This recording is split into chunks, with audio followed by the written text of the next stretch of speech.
Aldarrikapen batekin egin du estanda zeinen ederra izango den festivalak gaurkoan Jaizkibel konpainiarekin.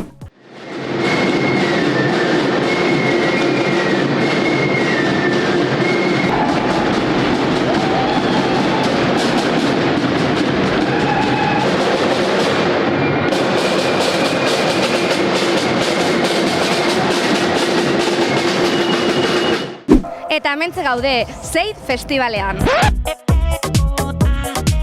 Eta gaurkoan aukera ikaragarria izango dugu ze Ane Garzia, Jaizkibel konpainiako Ane Garzia elkarrizketatzeko aukera ere izango dugu.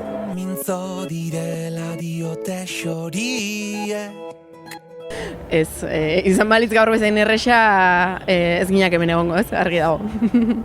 Bai, bueno, hasieratik zailtasunak izan dira, ni oso txikia nintzen sortu zenean Jaizkibel, baina gure belaunaldiak eta aurrekoak borroka egin behar izan du pauso bakoitza emateko, eta oraindik ere ez dugu lortu gure herrian lasai eta modu parekidean desfilatzea, beraz, jarraitzen dugu borroka horretan.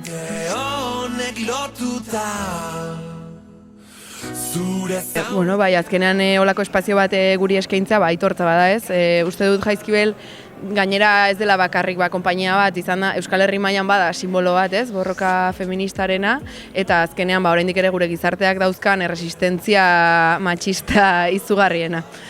Orduan, olako espazio bat hartzea importantea da guretzat eta pozik gaude.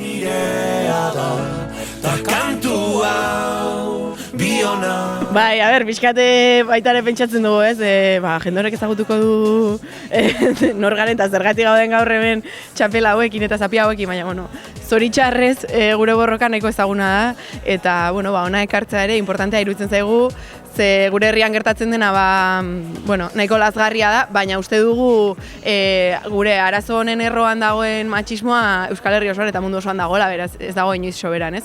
Aldarri hau egitea.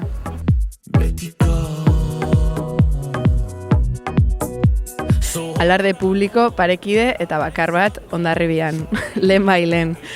Sinplea da, hau eskatzen daramagu urte asko, azkenean gure herriko jaia privatizatu eginda eta esku pribatuetan dago, eta hori gaur egun ezinezkoa da, ezinezkoa da, ez litzateke gertatu behar, eta beraz gure eskakizuna da jaia herriari bueltatzea, modu parekidan desfilatu ahal izatea eta herri osoak batzea.